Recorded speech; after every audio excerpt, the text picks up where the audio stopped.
At the beginning of the fall, the Marketplace of Ideas World Headquarters moves to Los Angeles, California.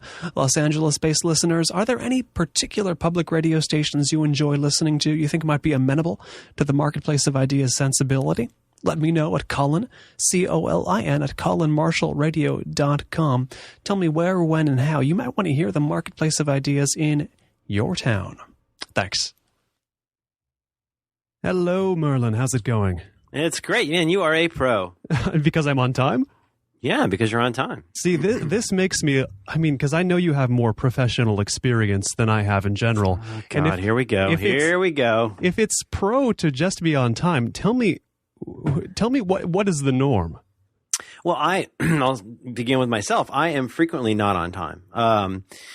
When I went to liberal arts school, we would call it new college time. Because at new college, everything started 10 minutes late, and we had a whole system internally. Is this part of the show? Oh, sure. Well, I'll explain why, but let's make this the show. Let's hear the story.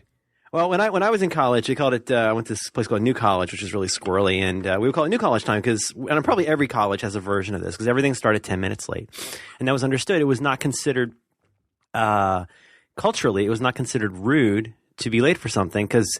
I don't know. I've heard people say similar things about like Italy and the Mideast where, in the Mideast, supposedly in Saudi Arabia, you might make an appointment and the person just wouldn't show up a couple times as a status move. It's just something that happens.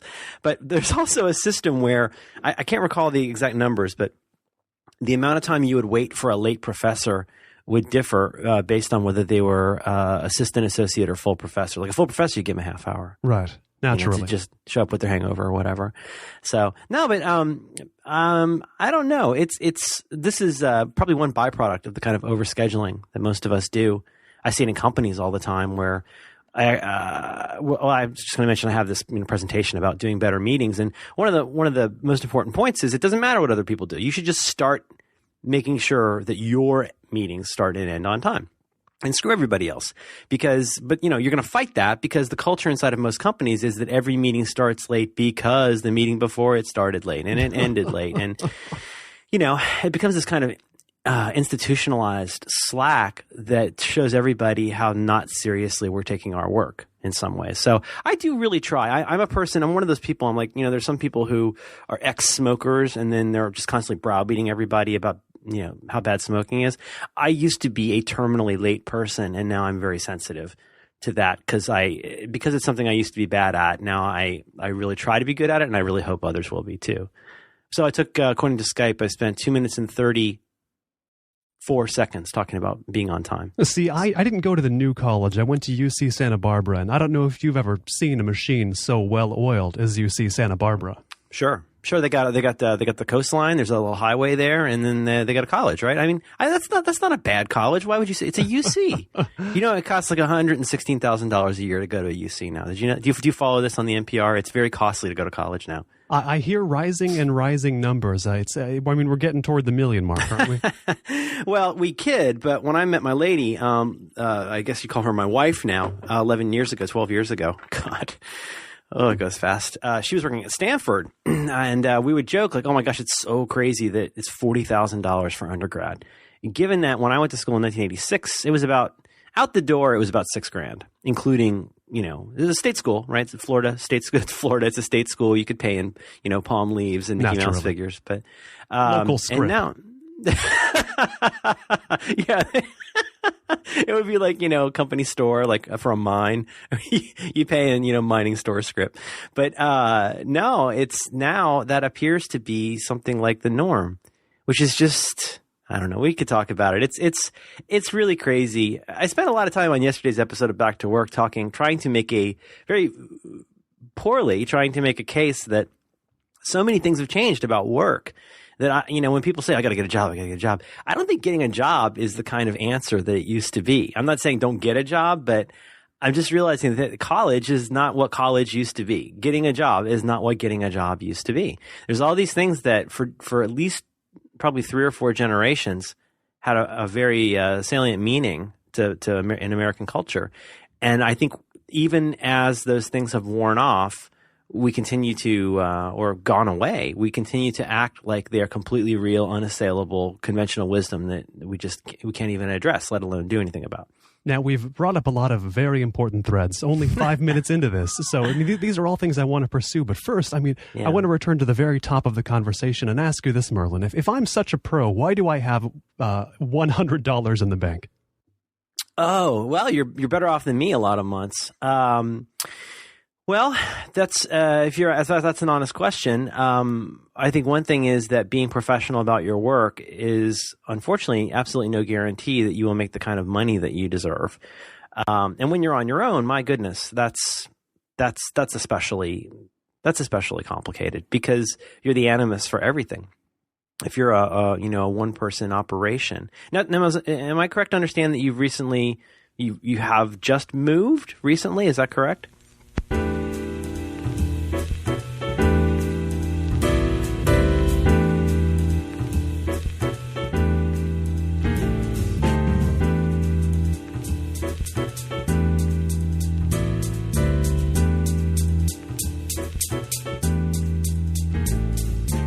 Well, I'll explain that, but first let me nod to the listener here and say this is the Marketplace of Ideas from KCSB in Santa Barbara and Colin Marshall Radio. I'm Colin Marshall, and yes, we've got Merlin Mann back on the show again a couple of years later. That was a favorite episode a while ago, and, I just had to have another conversation with him. He's of course beyond even the time, attention, and creative work writing he did on 43 Folders. He's now doing another podcast in addition to You Look Nice Today, which I'm sure you've heard. This new one's called Back to Work with Dan Benjamin. I personally got addicted to it very quickly, and it goes into such depth on all these themes that we're talking about now. We don't even need to have this conversation, but we're going to do it anyway. As far as the move, I'm currently still in Santa Barbara, still broadcasting from there, moving down to LA at the end of August, because I realized after 8 years here that nobody comes up in the world in Santa Barbara. This is what they call a semi-retirement community. When it's not even a full retirement community. No, it's an associate. It's an associate retirement community. Yeah, I mean this place is really good if you're a 14-year-old surfer, or if you're about 67 and you've made a good name for yourself in plastics, and you kind of want to be in a place where the sun's out a lot and there's sand around. There's sand around here. It's those middle 53 years that are tough. Yeah, that's the thing. And I was intellectually I knew I couldn't stay here. And in most ways I don't want to. I pay a lot of money for the privilege of a beach I never use. But it's sort of like I do find myself in a place where I think a lot of listeners can relate to, which is like, I'm going to be moving to a major city. You got a job lined up or anything? Nah, not really. I mean, the food and shelter problem has yet to be solved. The clock's ticking, but I'm not staying here. Well, I don't know. This is going to be very provide minimal consolation, but welcome to the way everybody feels. Yeah, exactly. I don't know anybody. And I apologize because we did talk about this on the last day. Thank you for saying, two things. First of all, thank you for saying all those nice things. You're being way too kind. Let's see, actually 3 things. Second, I don't know what's the deal with You Look Nice Today. Hopefully another episode will come out someday. That's not really my wheelhouse. But third, let's not mince words, Colin. That interview you did with me is my favorite interview anyone has ever done with me. And that's a very self-involved thing to say, but I hope you take that as a compliment because I think you're extremely good at this, and you brought something like the best out in me. And I still think I point people to that if they want an introduction to the crap I do, because that and Dan Benjamin's episode of Pipeline are my 2 favorite interviews anybody ever did with me. Yes, I like the Pipeline a lot too. No, that's a heck of a show. He's a good man.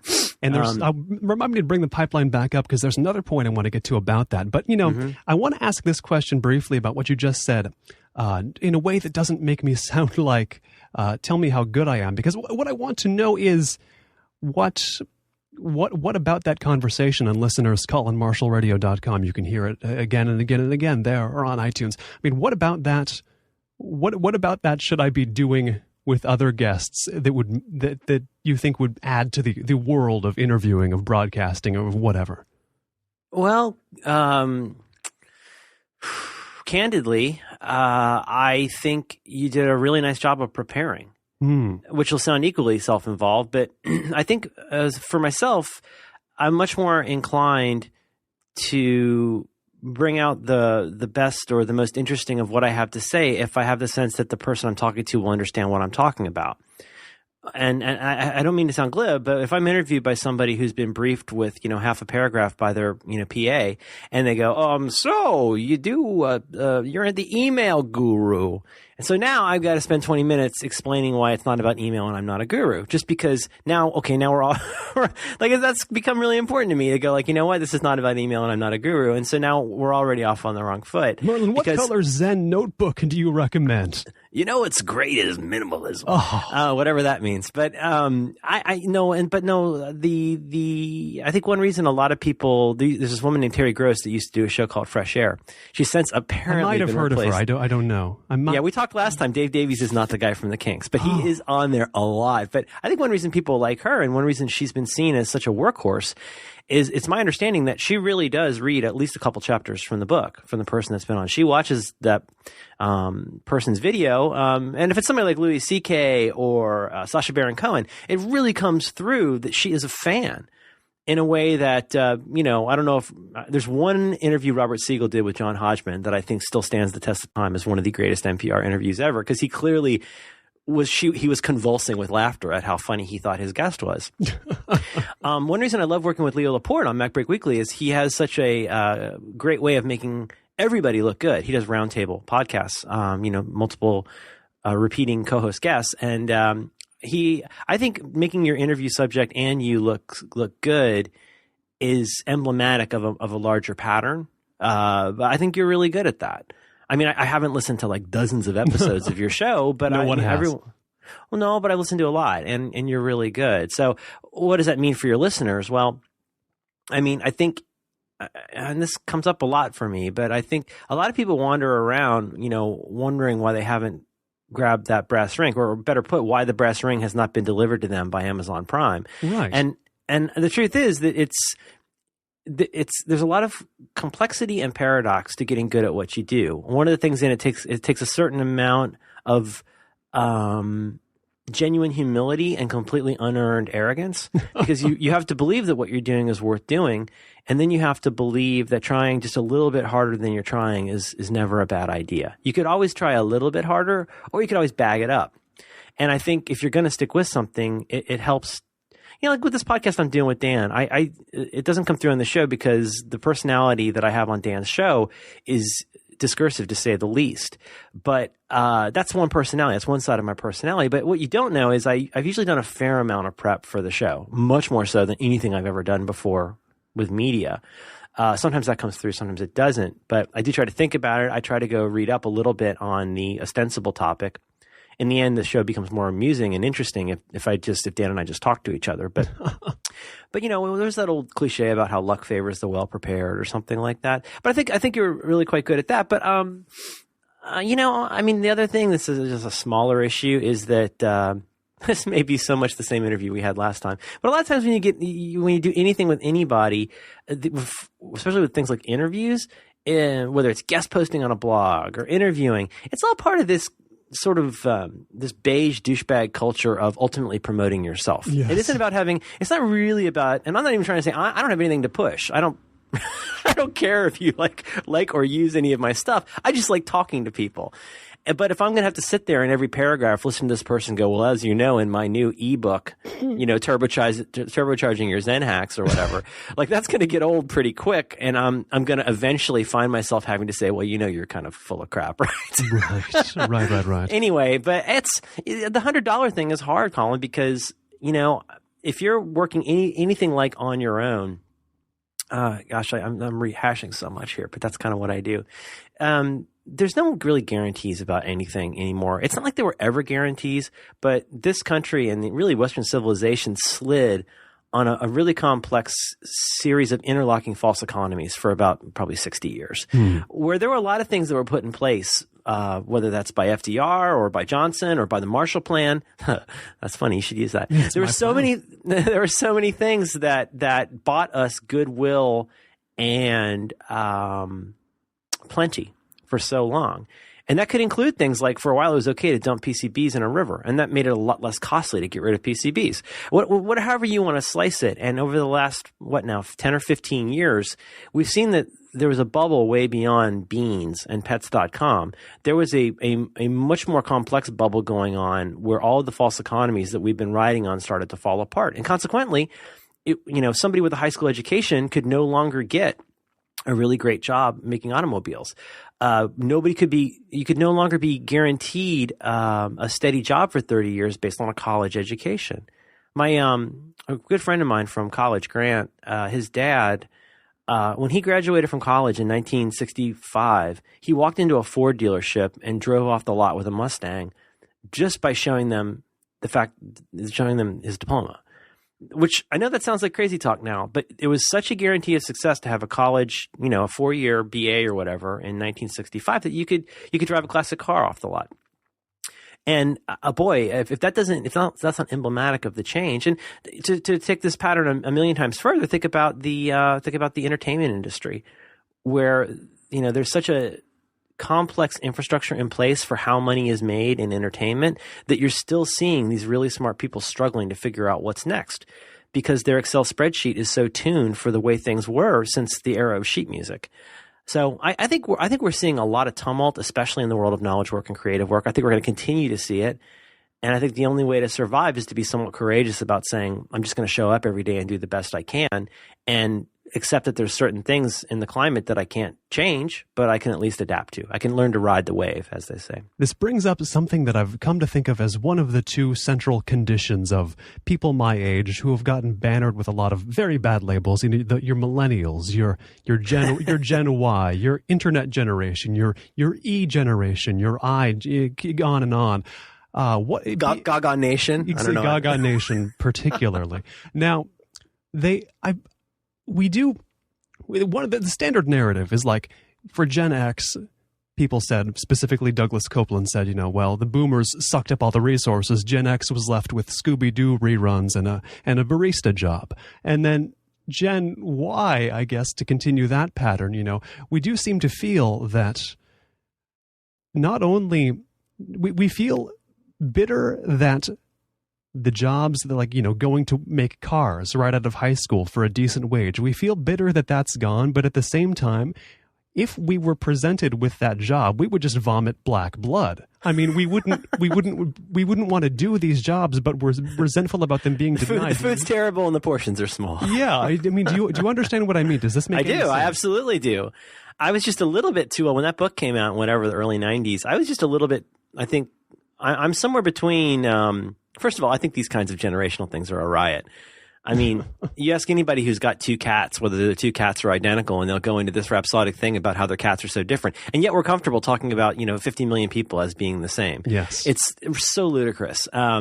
It's a very lazy journalistic approach to understanding human behavior to say, well, here's these demographics that explain all these things about everything. I think that's really lame personally. But having said that, I fall, according to the conventional wisdom, I believe I fall between the very, I think I'm really between the two. I'm definitely not, what do they call it? The big chill. What do they call those people? The baby boom. I'm definitely after the baby boom, but I think I'm a little old to be in Gen X. I mean, I'm 44 now. I don't know where that puts me. I'm not sure how I'm supposed to behave stereotypically in order to please people. But there's a million reasons people give. I mean, I remember not long after I finished college, there was suddenly this rash of books. It was people like Robert Hughes, and suddenly all these people coming out of the woodwork about how stupid everybody is because they don't learn Aristophanes anymore. And boy, I've had a couple of them on my show. Yeah, well, I mean, I think there's a natural human compulsion, especially in Western culture, especially in America, to be somewhat narcissistic and to see all problems and all opportunities even from our own point of view. And again, I will just leave it to other cranky people to make pronouncements about all of culture. But I will say that I think there's certain things that we've lost. You could look at Bowling Alone. You could look at Sense of Place, all these different kinds of things. But pardon me. I think in particular, you think about my grandparents and my parents' generation. They lived through the Depression and they lived through World War II. And for better or for worse, they had some shared experiences that people don't have today. So I never actually read Copeland's book, but I mean, maybe it's fair to say that in the same way that standing in a line for medicine in the 30s was a shared experience, or seeing the kid next door die from rickets or whatever, right? Like that was something people understood. They understood that people died if things didn't go well and things were not going well. They understood that like every piece of metal they could get into the war effort would make a difference. And I've talked to a lot of people, and that was real. That was not just a poster. My mother-in-law, who's the furthest thing in the world from a warmongering, I mean, she's a crazy liberal who leaves comments on the New York Times site, but she, and also that's who's doing it. But also one of the smartest people I've ever met. She's actually really, really brilliant. And, but she says, no, I mean, like and I was like, isn't it true that by like 1943, 44, people were pretty worried that we wouldn't win the war? And she's like, no, we knew we had to win the war. Everybody knew that. And I was like, wow, that's kind of cool. And now, so maybe in the Copeland terms, maybe that means Scooby-Doo has become our new learning to stand in line, or it has become our new, we have to think about something bigger than ourselves.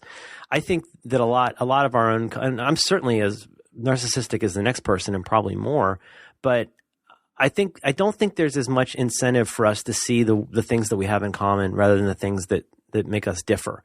And you may take a drink as I say, narcissism of minor differences. It comes up again, yet again, because and that's this word Freud used in a term he used in Civilization and Its Discontents, which is just learning to focus more on how we're different than how we're alike, and learning to despise people as a result of that. And maybe it's my nascent Buddhist practice, but I think that there's really a benefit in trying to set aside all of our blanket assumptions about how other people operate, just because that's a heuristic that we've come up with, because it's really not helping us and it's really not helping them. The ways that we're encouraged to look at ourselves as a generation or this or that, I'm not sure what that does to make our work any better, but I don't know. I really don't know. There's a part of me as I become more 44 every day and approach 45 that really does think that spending a very, very, very large amount of time on things like MySpace or Google+, I understand the connectivity that brings to people. But on the other hand, I just also can never get away from, like, is that something you're going to be proud of in 50 years? I'm not saying everything I do is great, but I do try. I try to write a little every day. I try to post things that amuse people. And I'm not sure that complaining about change in the terms of service at Netflix is something you're really going to want to see 50 years from now and go, that was really compelling. That's a regular frickin' Sound and the Fury. Look at that.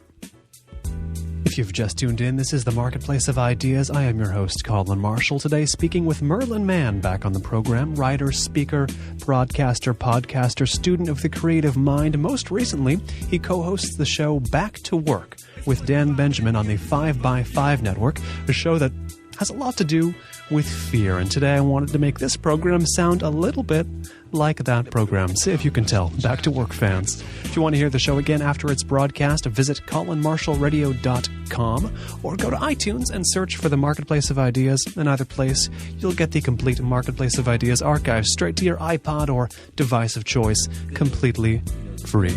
Questions, comments, feedback of whatever kind, send it to Colin, C-O-L-I-N, at colinmarshallradio.com. That's me. Now back to the conversation with Merlin Mann on the Marketplace of Ideas. More cultural conversation of the depth you demand. And this is something that I thought we would find our way to, but looks like we found our way to it now, which is, let me bring it in this way. I'll mention the other condition of Gen Y or whatever we are that I think I didn't intend to mention this, but we do seem to have grown up, A, convinced that we ourselves can do anything, but B, that nothing is viable, so sort of why do anything? And this has reduced a lot of my quote-unquote generation to just huddling in the corner and touching themselves and muttering. I feel like that sometimes. But there's this bifurcation. And tell me, at any point, if you think I've got this wrong. I'm listening. I'm enjoying this. Keep going. So one half is the quivering and the masturbation, and then the other part is the guys who maybe they're doing the same, but the tech entrepreneurs, I'm doing the next Facebook. I've got a real great controller I invented. The 21-year-olds who just, it seems from the outside they do nothing but boast about what they've made on the web. And I mentioned the pipeline. That hurts. Ouch. What? No, ouch. Wait. Hold on. I didn't explain what I'm... That's me. That's so me, Colin. I can't believe you'd be so unkind to a guest from San Francisco. Wait, that you would say something hold on. That. I don't know what you're accusing me of, but... that's all I do is make crap on... Let me finish. Oh, okay. Well, okay. Here's the thing. But you're saying you sit there and comb your pretty hair on Facebook and hope that people do these superficial things that don't cost any money to pretend that they like you. Is that fair? Kind of. But I mean, what I'm more saying is, I was just saying, I bring up the show The Pipeline, Dan Benjamin show, your partner on Back to Work, Dan Benjamin, and I enjoy The Pipeline and I listen to it. But then there's times when I just get a glimpse of the abyss when I'm listening to it and I think, wait, these guys are all just doing internet stuff. Like I feel suddenly just hollowed out by that. 90% of the time, 95% of the time, I love the things I see on the internet. 5% of the time I'm thinking, this is just a bunch of computer stuff. Yeah, I want to agree with you, except I wonder if there was a time in the, 16th, 17th century where somebody could say, why are you wasting all of your time on print media? I know. Because it really, on the one hand, you're right. If it's just a bunch of BS where you're sitting around hitting stars and thumbs all day, then I'm not really sure what that's producing. I think you are really...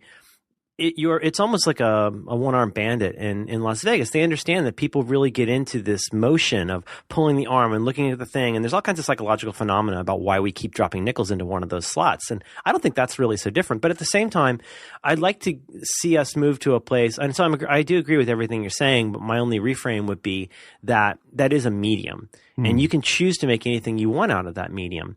And I think the pity right now in some ways is just the amount of unnecessary, and I feed this as much as anybody, but the amount of unnecessary contentiousness that exists when we're all really just sitting and typing. It is pretty weird that we are in air-conditioned buildings just moving our fingers and that's causing so much, disagreement. Or the idea that, these words or these pictures could hurt that much. Or even that they could even be that much. This is a medium that 15 years ago, people were saying, my gosh, this is going to really change the world. And I think it has changed the world, but it hasn't changed the world in the way people expected. So I'm not sure that William Faulkner would have that much more interesting of a Facebook page than I would. Or I'm mentioning a lot of Faulkner, but anybody. You look at people who are real workhorses, whether Kurt Vonnegut or Saul Bellow or Allen Ginsberg or whatever. These are people who toiled away with their own obsessions for years in a medium, and now it's regarded, especially by old men like me, as being pretty great work. So I don't disagree with that, but I would love to see us get to a point where we just understand that, like the telephone or like any kind of audio, whether that's LPs, CDs, whatever, cassettes, like it's all just media. And the question is, like, how are you going to make best use of that for what it is that you'd like to say, or how you would like to communicate to people? And sometimes I communicate to people by saying F you, because that's part of what I do. Not F you specifically, but F you in the generic. Because I sometimes I just like being a gadfly. That's just like on Twitter, that's like what I love doing. I love provoking people on Twitter and just making little funny jokes. But I don't know. It's a good point about, I think a lot of people do squander a lot of time because it is a very sticky medium. But I had a post a few years ago on my blog. I don't remember what it's called. Oh, yeah, Making the Clackety Noise, where it was just this idea of like, if you're really that interested in your own life, well, there's this thing of talking about whether you thought the noodles were soggy at this place. That is your life. But why don't you tell me a little bit more about your real life? And maybe worry less about your branding and whether I'm going to like you, and maybe worry more, or not worry more, but maybe work more on telling me something true that'll surprise me and make me think about my life too. And I think that's less of a leap than a lot of people would think. I just think that this whole river of crap that we all wade into every day is not conducive to any kind of, revelation like that. I think brand, I talked about this a few episodes ago on Back to Work, but I think this whole obsession with hypocrisy and brand and consistency and in iterating a prettier and prettier picture of yourself for your avatar, I mean, that stuff in particular, I will say, without compunction, that's not going to take you very far. But the opportunity to do more is always there. It's just a question of believing that it can be done and not obsessing over whether everybody in the world will love you as a result. Now, this idea that I have about, and maybe I didn't fully explain this before I started laying into internet guys, but I have the ideas about why your stuff that's all on the internet, by the way, goes beyond internet BS, because the stuff you do, whether on Back to Work or whether you're writing about working or making things or using your time, using your attention, you could drain all of the stuff about the internet, all of the tech talk out of your projects, and you would still have a core, I would argue, of very useful information. You could have used 20 years ago, 50 years ago, 100 years ago. It's in there. It might be surrounded by talk about 5 keystroke Apple commands, but we'll get to that. Not so much anymore. Fair enough, but that I'll lay into that in a moment. No, I won't be laying it. But lay in all you want. This is a delight for me. Now, I want to make sure I don't lose my question here. But you can. There's parts of your work that are entirely separable from the internet or from things people do on the internet. I think large parts of it. And I guess first of all, maybe I should just see if you even think that's true before I go on with it. I don't know how to answer that without sounding pretty pretentious. Go ahead then. This is the show for it. I think about the people I really admire and the writing that I admire.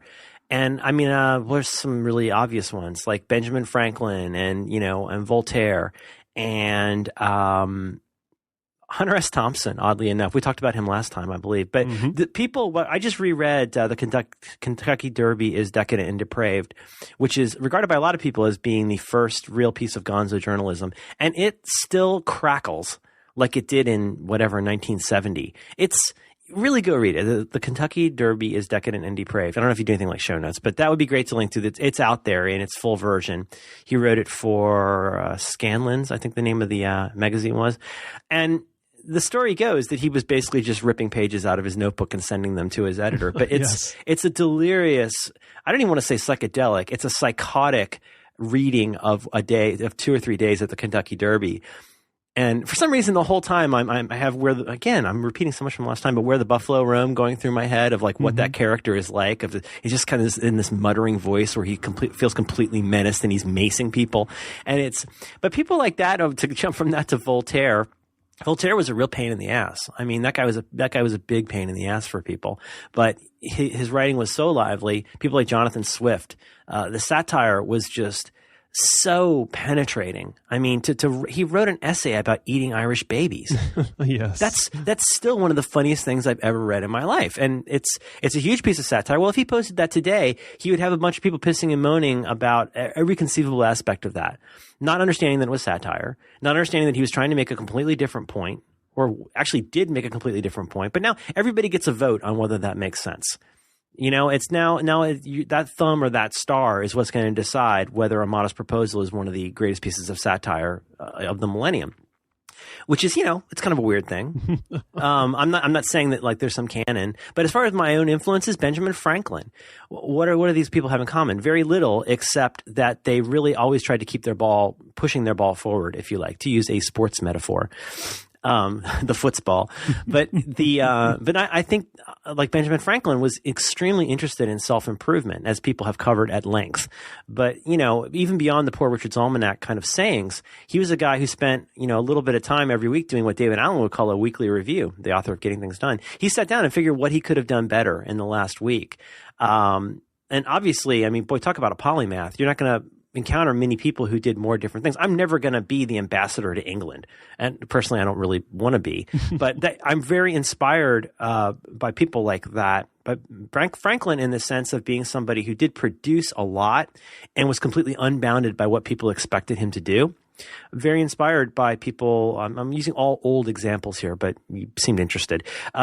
Somebody again, like Voltaire or Swift. I mean, to me, an essay is a blog post without a permalink. I mean, that's what a blog post should be. A blog post shouldn't be your reaction to someone's reaction about their reaction to Google Plus. Who cares? Yes. I mean, I'm sorry, but that's really how I feel. I could care less about what your addendum to that ephemeral piece of crap on the internet is. And it might be a great piece of crap, but unless your personality is sewn into the fabric of that, who cares? Right.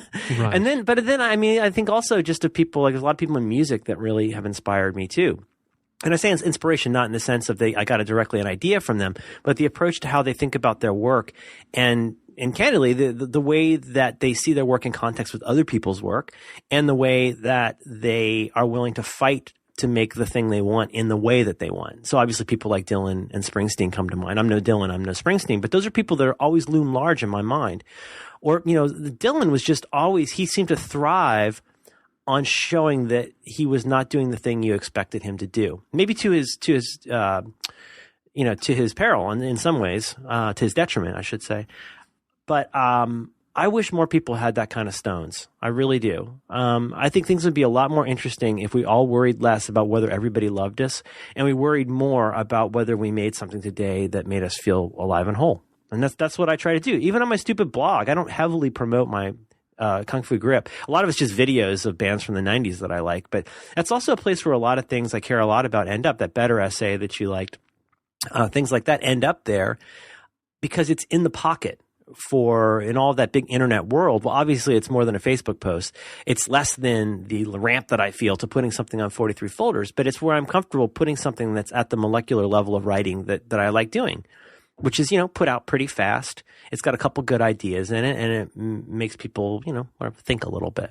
That was a very, very long answer. I apologize. This puts my brain, though, right on to a point. One of the more time transcendent, I'll call them, points that's been in your work for a while, and that is especially present in Back to Work, the new show you do, which is, the idea that before anything else, you have to actually care about the work you do. First care about the thing you're making or you're doing or what have you. That goes back as far as human endeavor goes back. And I listened to Back to Work, and I want to talk about a lot of the themes in there, but it's so much revolves around, I think of it this way. I think a lot of the people drawn to the show and the kind of things that you write about that are thematically similar to what you talk about in the show, they have a hard time getting over certain obstacles that they feel are in their way to working on things. Or to the phrase you're searching for is "that's fine for Merlin." Well, that's a whole other theme, but I'm not going in that direction,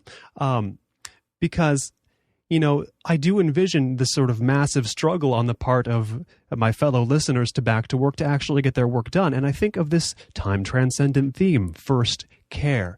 And I think that might be, and this is, I'm going to go out on a limb maybe here, but I think that may be more the problem than anything, because we mentioned there's a lot of tech talk on the show, a lot of talk about internet projects. I would imagine most of the people listening to Back to Work are working on, as I would so superciliously term it, internet stuff. But I think that may be at the root of why they have a hard time caring, to be honest, because sometimes you get into the environment and you think an iPhone app might be the most important thing in the world if you're in that world. But at the same time, if you step back, and maybe part of your brain it's already stepped back and is subconsciously telling you, maybe this isn't something necessarily worth caring about. Do you know what I mean?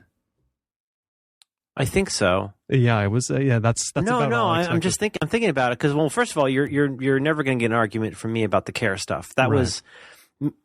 I wrote something, I don't know, I forget how long ago, called First Care. And in a nut, what it comes down to is, so for those of you the vast majority of you who have no idea or don't care what it is I've done in the past, I've tried to help people think a lot about their personal productivity with regard to creative work and knowledge work. Trying to think more about, overcoming, as you say, the obstacles or the barriers that we feel to getting started, to getting better, or to, in more mercantile terms, making more money, to do the things that we want to do. The money part's not a giant focus for me. There's plenty of other people to come up with fake advice on making money. But that's, for me, that's been an ongoing concern. And the way I've addressed that has really changed over the years, from the more, as you say, keyboard command approach, the life hacks approach, to trying to have outsized changes in your implementation by learning how to be more efficient, if you like.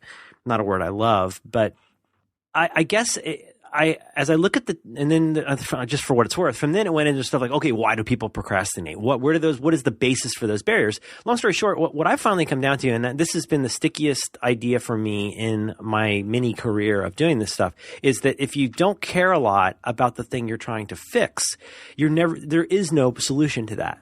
There is, when I say first care, I mean that is, as I say in programming, step 0. There is no step 1. There is no step 2. There is no step anything if you don't care, because otherwise you're just going to wander around, just kind of, lamely trying all these different things. So in other words, specifically, let's say you feel like you want to be somebody who does creative writing, or you want to be somebody who exercises more. These are ones that come up a lot. Well, if you don't really understand why you want to do those things or what success looks like for you in doing those things, the why part's really important though. Then it's going to be very difficult for you to get started with that stuff, let alone get great at it. The example I fall back on a lot is having a kid, where for most of us, in a way that's very complicated to explain, it's not really optional to care anymore. I mean, you'd feel pretty bad as a human if you didn't care about your kid and you didn't do what you could to try and, put them first to the extent possible. And that's why, I find that such a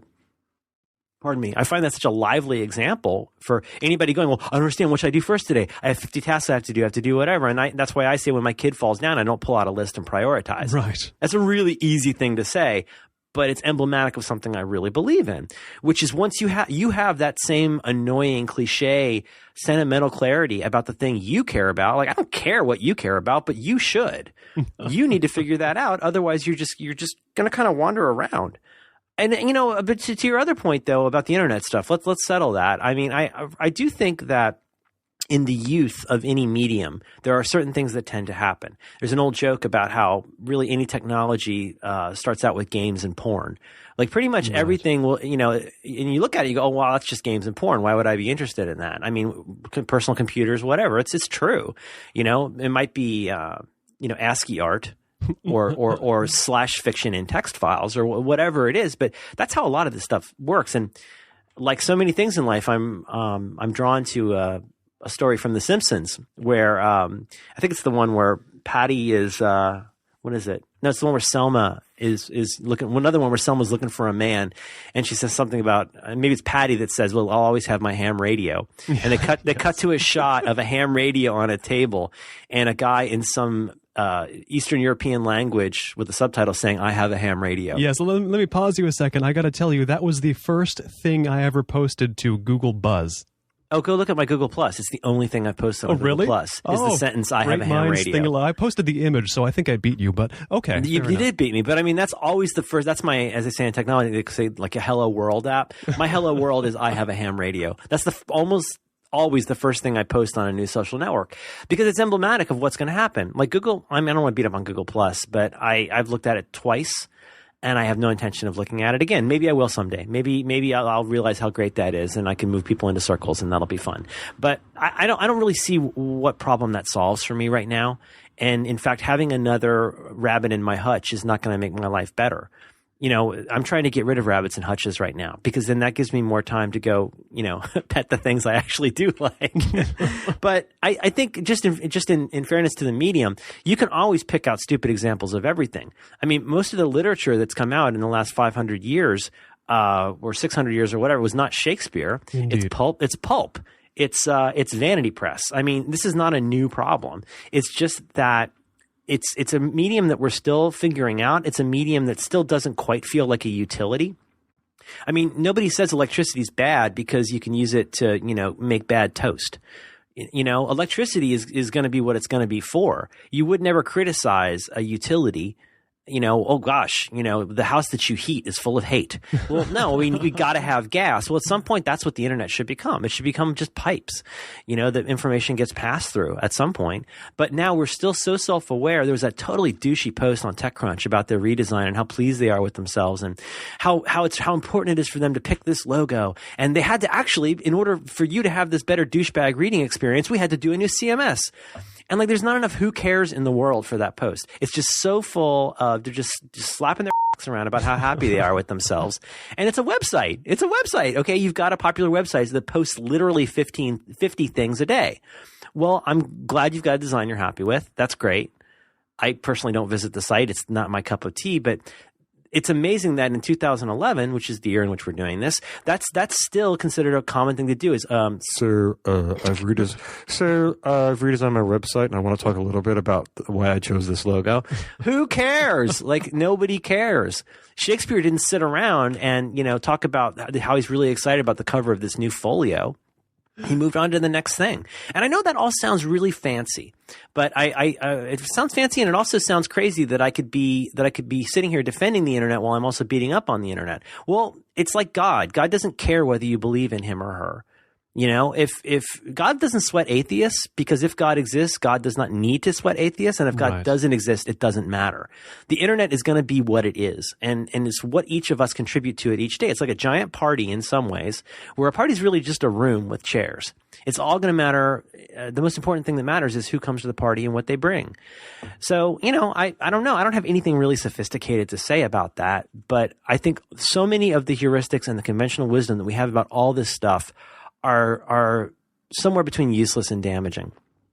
And I address it. The thing is, on Twitter, for example, and where I am a gadfly, I do it on a case-by-case basis, because I think I want to be the karma sucks sometimes. I'm a contrarian by nature, and sometimes I want to be the person who said the obvious thing that makes you mad and self-aware for a minute, whether you like that or not, or whether you like me or not, because I think sometimes somebody needs to do that. And I love that role. I'm glad Jonathan Swift did it. And in a much more stupid way, in 140 characters, it's what I want to do too. Just tuning in, this is the Marketplace of Ideas, and my name is Colin Marshall. I'm your host here every week. This week, talking to Merlin Mann, a favorite guest back on the program, writer, speaker, broadcaster, podcaster, and more, student of the creative mind. He thinks and writes and speaks and consults about email, time, attention, creative work, and more. His newest project is a podcast with Dan Benjamin, the proprietor of the 5x5 podcast network. It's called Back to Work, and it's about getting just there, and especially getting over your fear to do so. If you want to hear updates on all things Marketplace of Ideas, it is no harder than signing up for the Marketplace of Ideas mailing list. Very quick and easy updates straight to your email inbox about new interviews, upcoming interviews, past interviews, maybe interesting stuff on the internet. It's all there. It's all free. Sign up at colinmarshallradio.com. Click the Marketplace of Ideas logo. Right there on the front page, you'll see a link to the sign up page. You can sign up whenever you want. You can sign out whenever you want. You can sign back on. Whatever you like. It's the Marketplace of Ideas mailing list. Use it how you want. Now back to the conversation with Merlin Mann on the Marketplace of Ideas. Get ready for more cultural conversation of the depth you demand. And yeah, I don't mean to rag on the internet itself. You know, it's not like get off my lawn, Orcutt. No, that's Bob Garfield's job. Yeah, fair, you know, this is taken. All the jobs in public radio were taken, as I found out. And he's well, how could such a great show be populated by a man who's so utterly clueless about a medium? I mean, it's just weird how that show. We're talking about On the Media, which is a really good public radio show, but they have this weird blind spot where almost every time they talk about the internet, A, Bob Garfield's the one who ends up talking about it, and B, he kicks his slippers really, really hard. They almost hit you. Yeah, I know.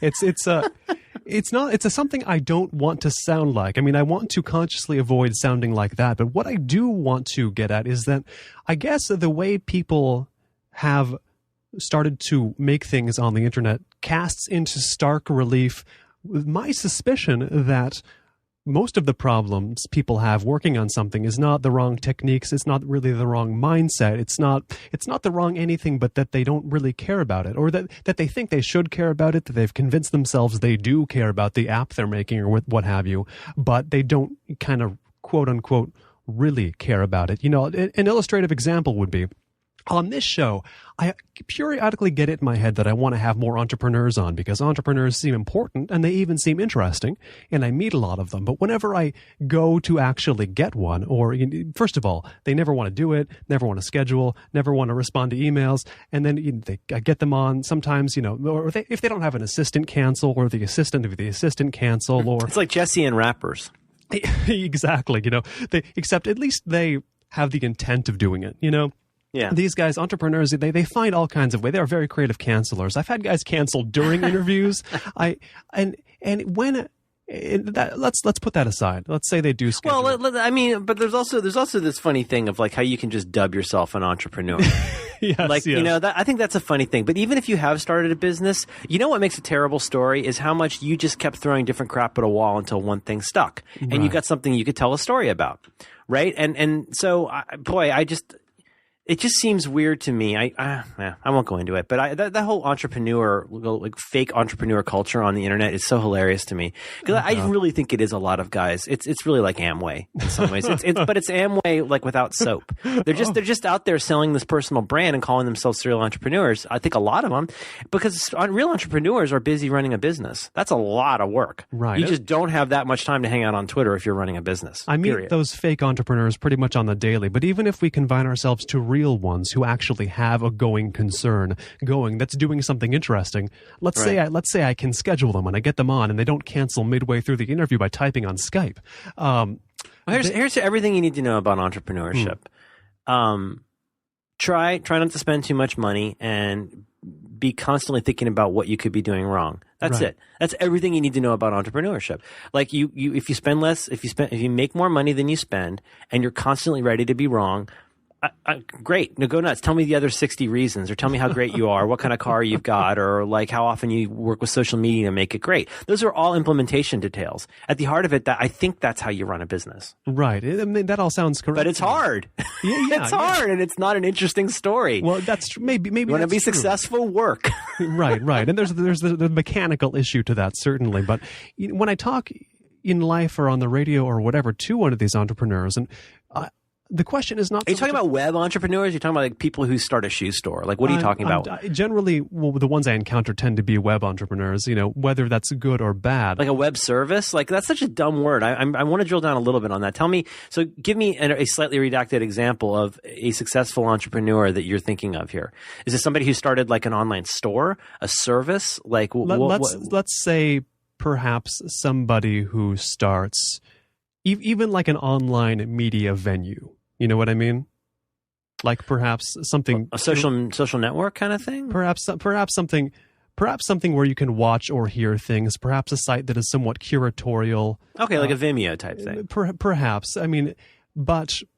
the how can be interesting. The how isn't always totally mechanical and dull, but when I want to get into the why, I have, for example, literary translators on the show off, and if I get into the why, they'll really get into it with me about why they do what they do and what they think about what they do. When I ask an entrepreneur why, it's like, so it can make money and get successful, right? I mean, so I can, this technology is cool.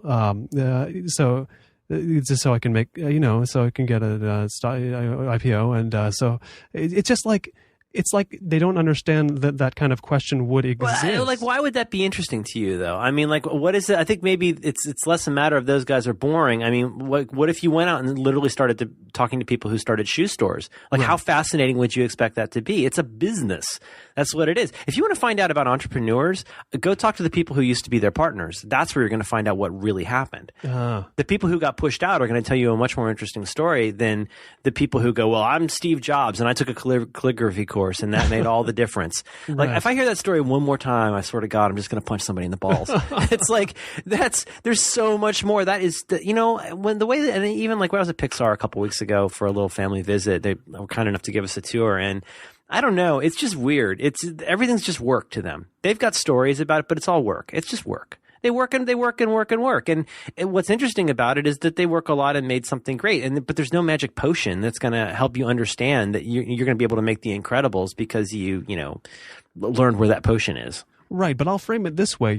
Sure, some people are said to be in business more than others, but they're all doing human endeavors. And I'll talk to filmmakers on the show, directors. We will have good conversations. They will answer the why questions when I ask them. They don't stonewall. They don't not understand when I ask why they care about something. It's not like it's hardwired in their brain to do these things. Do you know what I mean? I do know what you mean. That's why I love almost any interview. Well, I'll say almost, but I love every interview I've ever seen with Francis Ford Coppola because, the extra features on that Godfather Blu-ray remastering, the re-release. They completely remade that film from scratch, basically, to save it from blowing up. Amazing story, and that's one of the best documentaries about a film I've ever seen. Fantastic. But I just love that guy because he's somebody he's like Tarantino there's just certain people that are clearly so excited to this day about what they're doing. Kevin Smith, whatever. Like people who are just so excited about what they're doing, they can't shut up about it. And I love that. I like that a lot more personally. Like I've heard things with James Cameron that weren't bad, but I think, I don't want to beat up on him, but there are certain people that are really just telling you the story that they're comfortable telling. And which is fine. Good on them. I mean, when you've made something that good, you should be allowed to say whatever you want to say. But I think most directors are also fans. And most directors, I mean, Tarantino being a great example. It's funny, the guy who gave us a tour at Pixar actually said Tarantino showed up there and they were really scared because he showed up, he got on stage, he sat on a chair and said, well, what do you guys want to know? And they're like, oh God, this is going to be. But it was fantastic because he took every question. He did not shy away from any reference somebody wanted to know about. He's like, oh yeah, I totally stole that from this Hong Kong movie, whatever. Because he's a fan and he understands that like these are his people. He is actually one of them. Not a fan of him necessarily himself, but more in the sense of like they're nerds, you know, and I think a lot of directors are kind of nerds. Wes Anderson strikes me as being a bit of a nerd. And I don't know if entrepreneurs always think of themselves as nerds. Also, they are accepting money from people, and so they have to be extremely circumspect about what they say. I've had a bunch of really, really good friends that I love a lot who have just suddenly become incredibly uninteresting once they started a company. You know, there's all the jokes about what happens when people go to work at Twitter or whatever. I mean, I used to have some friends that were big drinkers and hilarious people who now just talk about how excited they are to meet Ashton Kutcher or whatever the hell his name is. But that's fine because that's part of what they're doing now. That's their thing. And maybe someday they'll get to have fun. You take money from people. We all take money from people. None of us are inventing. We didn't invent our own money, our own Confederate script and spend it. I mean, we're all taking money. I could make a lot more if I tried to manage my image, but I don't want to work for somebody who expects me to do that. And I would rather wait a while and make actually a ton less money than I could. There's a lot more money I could make at a lot of things, but I'm lazy. And I don't like working with people who don't get what I do. Unless they want to pay a lot, I'm not going to explain why what I do is valuable. And ironically enough, they don't want to pay for that either, which I think is entirely reasonable. I'm going to get a lot more done with people who go, I like that one bit of that one thing that you do. Like $9 zero, that's fine, whatever. But when you come in, I really wish you'd talk a little bit about not just meetings, but the respect issue with regard to meetings. And I'm like, perfect. That's perfect. A room of 10 people talking about what it means to respect each other, to show we respect each other in meetings, is going to get us a lot further than going something productivity. Now, is that self-involved? Absolutely. But in that case, like people don't know me as well as they know Quentin Tarantino. I can't just walk up there and like field questions about why I have so many shots of feet or whatever. Like that's something, you know, a lot of times when you're operating at the weird level I'm at, which is pretty low down. I mean, I don't have a book. I don't have a chart. I don't have a branded thing. I guess the Hipster PDA or Inbox Zero are like that too. But I could care less about talking about those things. I want to talk about what I'm excited about now. You know, which in my case is things like fear. I'm very interested in fear. I'm very interested in talking about really hard advice about how to beat these problems that we claim are important but don't put resources into. Team culture. That's the kind of stuff now that I just obsess about. And anyway, you've heard me whine about work on the show, so I won't do it here. But that's a really interesting point. What's a somewhat interesting point about the entrepreneurs? I think there's a variety of reasons that they're probably not your strongest leads, Colin. I really do. It could be, but you know, you mentioned this word fear, and it's something I want to talk about a little bit in the last 8 or so minutes we have of the show because it comes up so often, constantly. Yeah, on Back to Work, and I'm sorry, but it's the foundation of the entire show, right? Which I did not know. I thought this show we're in our 24th episode right now. We've been doing it since January. I'm very proud of it. I think Dan is just fantastic, and I think I'm better than usual on it. And our audience is insanely great. We have an amazing, highly engaged audience who tells us what they think. But I thought the show was going to be about. I didn't know what the show was going to be about. I literally called Dan on a Sunday, and then on like a Monday or Tuesday, we recorded it, and that was it. The story that I've never told in full is why I decided to do that show with him so quickly. But it just became imperative to me that it became clear to me that the best stuff that I do is somewhat extemporaneous and is really about addressing these emotional issues Some people like, some people don't like. But what became clearer episode by episode by episode, whether I was yelling at you about your minimalist notebook, or whether I was trying to encourage you about not being, afraid to try a new business or whatever, it just became clear that it's all about fear. That fear is what drives so many of our decisions, no matter how hard we try not to. It defines our work and our approach at a much higher level than most of us realize. You may say, well, I'm not scared to do this thing at work. Well, maybe your job's really boring because you're scared to have an interesting job. Oh, that makes me fancy, right? But that's my job. My job is to make you figure out what you don't know you're scared of yet, and what it would mean to you to be able to be scared of more interesting things. That's what the show's about. Now, the importance of fear seems to warrant the fact that fear is the main theme of the show. But I want to know, since as you said, you've got a bunch of episodes out, you're going strong. It's out every week. They're always substantial conversations.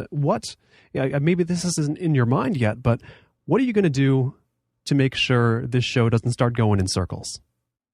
If I were worried about that, I would have a plan, but I trust Dan and I trust me.